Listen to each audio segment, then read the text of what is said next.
Hello and welcome to another video here at Hobbies and Happiness. My name's Dan. I'm Jim, and today we're going over 5 games to play for holiday gatherings.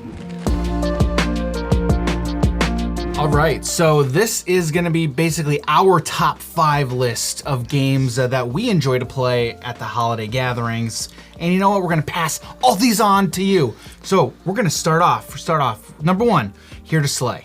All right, we've done quite a few videos on Here to Slay, and as you've seen, we have a lot of fun with those with that game specifically. Yeah. Now, you've only seen us playing 2-player, right, one-on-one. That game is so much more fun the more players you add. Unless we're talking about that one, I was just talking about like having a lot of fun, but then I'm like, well, except that one game, that one time where look, that was fun. It was. And I have fun watching that video now and just laughing about the game. But yeah, that was a lot of fun. So Here to Slay, really, it's such an easy card game for anybody to get into. There is strategy. There's definitely that strategy knit in that game for people who are looking for that. But it's just such an easy game for anyone to get into, and really, it is a lot of fun. There's a lot of fun, and then with the dice rolling, there's a lot of fun to be had with Here to Slay. If you like to think on the fly and not have to worry about every single person getting their own individual deck, since everyone shares the same cards, you really are thrown into those situations of, okay, what can I do with all of these cards? It really gets you thinking. Yeah. So our first pick, Here to Slay. Next up on the list, we have Dungeon Mayhem. I have been talking about this game I guess since like day one. Ever since day one, absolutely. Pretty much since day one. I talked about this story of I'm playing this game with my family at a get-together. There's 9 of us, and we're playing for 7 hours. It was the only game we played. If you have been around Hobbies and Happiness for any length of time, you've probably heard Jim tell the story. You know the story. He literally just told it like not even like a week ago. True. We just had the card of the week. We did. We just had one of our recent cards of the week. That game was so much fun, dude. Yeah. So much fun. For those uninitiated, do the story. Do the thing. Do the thing. Do the what? Tell them the story. I kind of went through it. Long story short, we're playing for 7 hours. I have a card called Praise Me. And my aunt, she decided, since my cousin wasn't there, to not praise me. She went ahead and took 2 damage rather than telling me how great I was. Because he's pretty great. He's a pretty great guy. I try to be the best I can be. And so tries to be the very best. Like no one ever was. We're going to get copyright, aren't we? All right. Okay, my bad. But yeah, great game to play with the family. and if you are, I feel like everything has been Marvelized now, like the Marvel version. There is a Marvel version now called Marvel Mayhem. In fact, it just came in the other day. It's literally, where is it? Where is it? Oh wait, it's right behind you. It's right there. It's right behind me. It's literally right behind you. There it is. Holy there it is. Cow. Yeah, so we've got the Marvel version in. I took a look at the cards. They look pretty cool. Awesome. It's a little different from the Dungeons and Dragons version. Well, take a look at this. But it's a lot of fun. So Dungeon Mayhem, honestly, it will upgrade all of your social gatherings. There hasn't been a single person that I've played this game with, and they're like, meh. And it was like, when I was working at the store, it was like, all right, we play it, and they're like, do you have a copy? And it was like, and it wasn't even just like random customers that came in. It would be like my friends that I'm playing this with. I'm like, guys, you could just ask me to play it if you want to. But they're like, no, I want my own. I want copy. my own. Yeah. Phenomenal game. Yeah. So number 2 on the list is Dungeon Mayhem or Marvel Mayhem, but whichever one you want. All right, for the third game on the list, Secret Hitler. So Secret Hitler is a social deduction game. I've talked about this game quite a bit. Now, you've played this game a little bit, correct? I've played it a couple times. Okay. Yes. So social deduction games, like just that genre is so... Those are some of the most fun that I've ever had at social gatherings, especially around the holidays. Anytime I know we've got family coming, I always make sure to grab Secret Hitler. The only downside to Secret Hitler is you can only play with 10 people. It only gives you enough components for 10. Now, you could do more. You could do more if you wanted, but you just have to make some more cards, stuff. essentially. Yeah. But yeah, it's a lot of fun. So the premise is there's two different teams, and there's one leader. In this case, it's Hitler, right?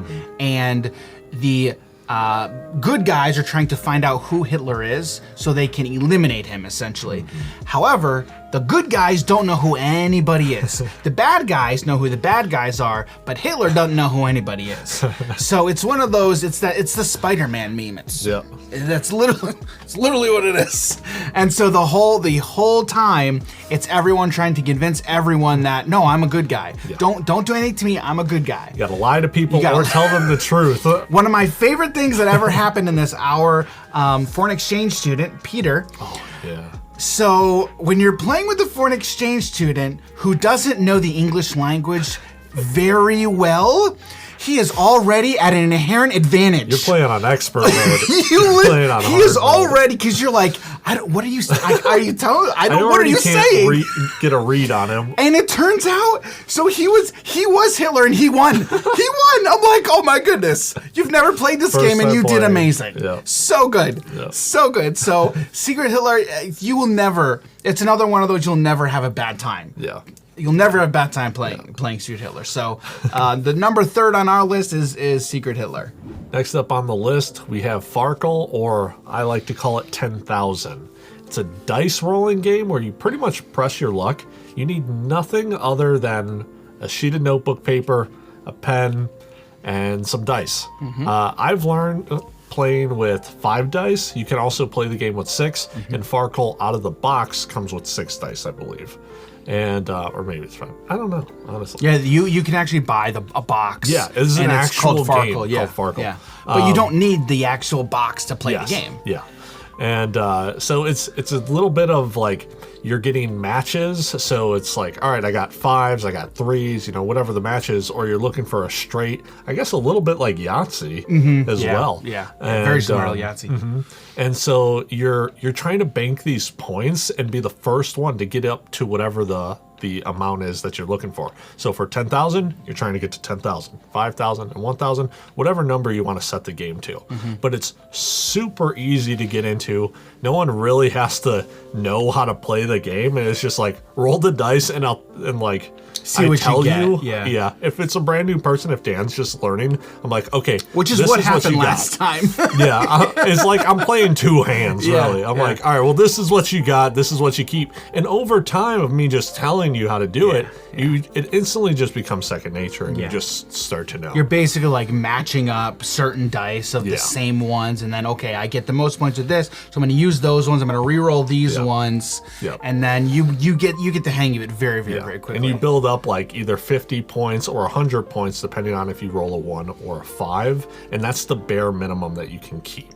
So it doesn't have to be 3 of a kind or 5 of a kind, anything like that. It's bare minimum. You get a 1 or a 5, and you can keep building on top of that. So you can keep banking, and you can keep pressing your luck and trying to go, and then when you lose like 6,000 points, it feels really bad. Yeah. The first time I played it, my grandparents taught me the game, and I love watching my grandpa play this game, because there's so many times where he lies about his points. Oh, yeah? So in the game, if you get all 5 of a kind, I believe it instantly gives you 10,000 points, something like that. Oh, really? And so like every time he rolls, he'll be like, "Oh my God, 10,000!" He's like, "Boom!" It's like, dude, you got nothing. Let me roll the dice now. Super fun. And so when we played it the last time, it was just like, let's see, what do we have? Well, I got Got a giant bag of dice here. We got some dice. Can we do? I played this game at a car dealership with my friend. We were just sitting on the table and we had our Magic stuff. So we could have played Magic. But we were just like, hey, you want to play this new game? And we just busted out some dice. Yeah. Great time. Yeah. So the number 4 on our list is Farkle or 10,000. Or there's probably like 5 other different names you could call it. But 10,000. 10,000. All right, and the final game on our list Doesn't mean it's the best. is it's Villainous. It is Villainous. Now there's multiple versions of Villainous now. Yeah. You have Disney, you have Marvel, and you have Star Wars. However, I think the Disney Villainous is a really great game for holiday gatherings. 100%. Biggest reason, Disney. And that really is the biggest reason, because when you get your family around and they find out, oh, you have a Disney game, then family members and many people are much more willing to jump into a game when it's Disney. Now, and I've said this many times, my favorite thing about Disney Villainous, is Ravensburger did a phenomenal job at making you feel like you are taking control of these 100%. villains. And that you are not, and excuse me, let me rephrase that. Not taking control of, but you are. Yeah. I really feel like I am the evil queen, or I am Hades. Yep. And for a game and a designer to be able to do that, I think that speaks volumes as to the skill of the designers. I think they did such an amazing job. You know, the only complaint that I've noticed about my favorite character, which is Queen of Hearts, yes. you don't really get to cut off people's heads. That's true. Not really. I mean, like in game, there's nothing like. Is there a cut off their head? I believe there is a card to that effect. There should be a legacy version of Queen of Hearts only, where it's like rip a card in half, like rip off their head, and then it's like see how many bodies you get after a year or something. Ravensburger, you need to send me more cards because I've ripped off half. We're gonna rip them in half. Yeah, so honestly, anytime I get friends and family together and we play Villainous, there is an initial curve there is an initial barrier to entry of it's a unique deck card game essentially, and you really need to read the cards, you need to be able to know what each character's win condition is. So it's not a super easy game, right? It definitely is a step up.